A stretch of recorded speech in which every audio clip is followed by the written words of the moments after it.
नमस्ते नमस्कार दर्शकों और सत साहिब, आप सभी भक्तों को दिखाता हूँ आज संत गरीबदास जी महाराज के उपलक्ष्य में उसका बोध दिवस मनाया जाता है।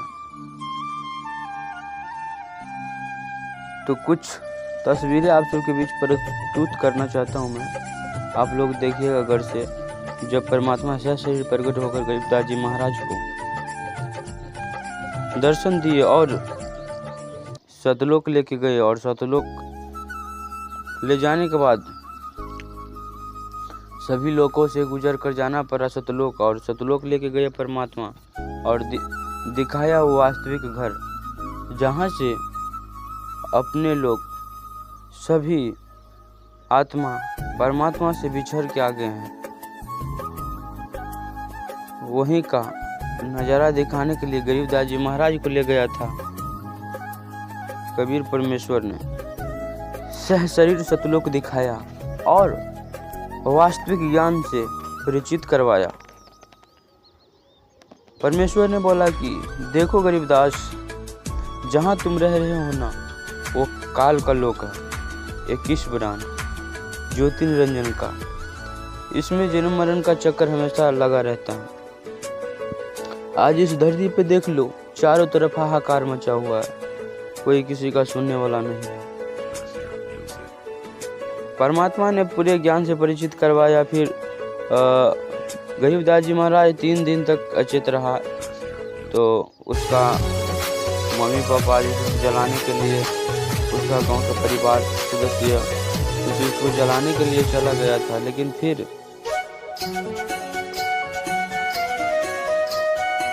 जब जलाते समय आग लगाने वाला ही था कि गरीबदास जी महाराज का आत्मा परमात्मा के दरबार से वापस आ गए, और उठते ही वो वाणी बोला, जो आदमी सबको लगा कि ये गरीबदास लगता है पागल हो गया है, और परमात्मा का गुण गाते हुए थकता नहीं था, क्योंकि गरीबदास जी महाराज ने अपने आंखों से सब चीज़ देखा और देख के आया हुआ वो सब कुछ अपने मुंह कमल से बोलने लगा। तो आदमी सबको झटका लगने लगा कि ऐसा कैसे हो सकता है, गरीबदास जी तो मर गया था, फिर जिंदा कैसे हो गया। तो गरीबदास जी महाराज ने बोला कि देखिए, आप बोल रहे हैं मुझे मर गया था, लेकिन मैं मरा नहीं था। वो जो था बाबा, वो मुझे सतलोक ले गया था। वही है पूर्ण परमात्मा, वही है पूर्ण ब्रह्म, जिसने मुझे सतलोक लेके गया था। उसने वास्तविक घरों से परिचित करवाया मुझे, और मैं उसी का गुण गाता रहूँगा और गाऊँगा और गाता हूँ। तो फिर आदमी सबको लगा कि ये गरीबदास लगता है पागल हो गया है। तो एक महात्मा ऋषि ने और गरीबदास जी महाराज का जो वाणी सुना, तो उसको एकदम सा झटका लग गया कि ये कैसे हो सकता है, ये कोई साधारण बालक नहीं है। ऐसा वाणी बोलता था गरीबदास जी महाराज कि उसको बेबस होकर लिखना पड़ा। आज वही प्रमाण है कि नहीं, परमेश्वर कबीर परमेश्वर ने मिला था गरीबदास जी महाराज को। गरीबदास जी महाराज के थ्रू जितने भी आत्मा को परमेश्वर ने मिला, वो सब गरीबदास जी महाराज के मुख कमल से वाणी बोलवा कर एक ग्रंथ लिखवा दिया, और वही ग्रंथ आज साक्षी है, प्रमाण है कि कबीर साहब भगवान है। गुरु नानक साहब जी गुण गाते नहीं थकता था, और गरीबदास जी महाराज तो गाते ही था। उसके बाद जितने भी संत आए, दादू दयाल दास बहुत सारे संत आए, और जितने भी संत जो मोक्ष प्राप्त किए हैं, वो सब के सब परमात्मा का आत्मा थे, भक्त थे, इसीलिए वो सब मोक्ष प्राप्त किए हैं। उसके पश्चात कोई उसके परमेश्वर के संत के सिवा और कोई नहीं मोक्ष प्राप्त किया है।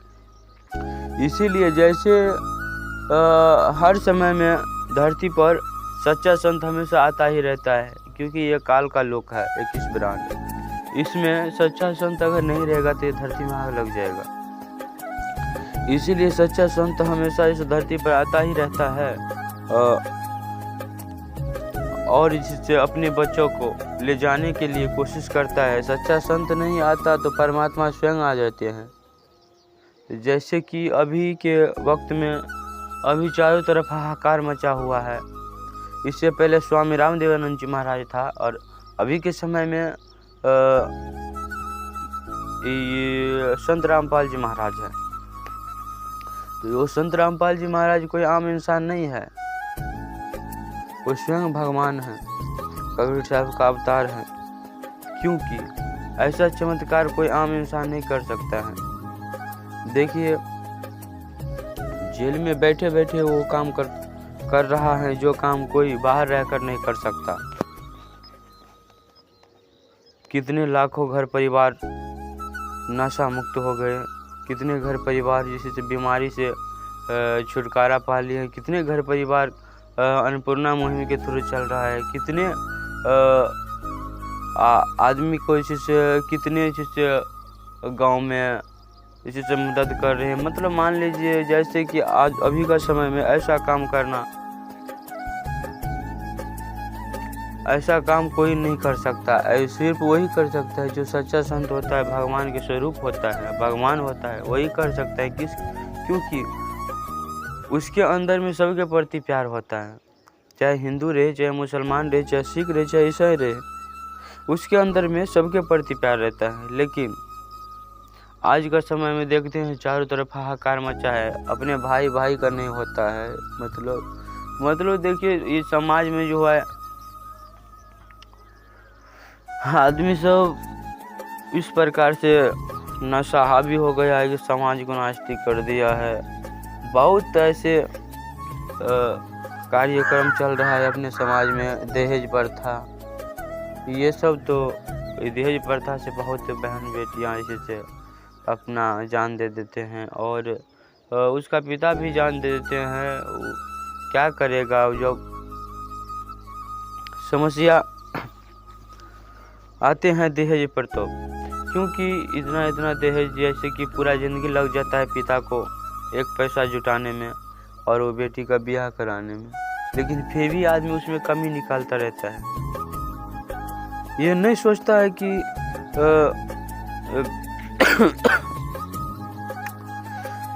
अगर कुछ कम गया है तो थोड़ा मैं भी मदद कर दूं। ऐसा विचार नहीं है अभी का समय में। तो इसीलिए ऐसा काम कोई और आम इंसान नहीं कर सकता है। इतना हृदय से, मतलब निस्वार्थ भाव से अपने काम करवाते हैं अपने भक्तों से। देखिए, परमात्मा का यही चमत्कार है। चमत्कार तो बहुत अनेक करते हैं परमात्मा। से याद करिए वो दिन जो कि ये कलयुग का ही वक्त है। वो प्रथम पीढ़ी था और ये पिछली पीढ़ी है। जब प्रथम पीढ़ी में कबीर परमेश्वर ने अपना सह शरीर त्याग कर, सह शरीर लेकर के सतलोक चले गए थे, जो कि साक्षी आज भी प्रमाण है कि कबीर साहब भगवान है। जितने भी देवी देवता आए हैं इस धरती पर, वो सब तो शरीर यहीं छोड़ के गया है। जो कि सतयुग में आए, त्रेता युग में आए, द्वापर युग में आए और कलयुग में आने वाला है। तो सतयुग में भी आए तो भी इसी देवता लोग शरीर छोड़ के गए, त्रेता युग में आए तो भी इसी उसका शरीर छूट गया यहीं पे, और इसी कलयुग द्वापर युग में आए तो भी शरीर छूटा। क्योंकि देखिए, कृष्ण जी को सबसे बड़ा भगवान मानते हैं, तो कृष्ण जी को एक तीर लगने पे इसी से मृत्यु हो गया। तो आप अंदाज़ा लगा सकते हैं, जो अपने आप को नहीं बचा सका वो अपने सब को क्या बचाएगा। तो इसीलिए कहते हैं कि भगवान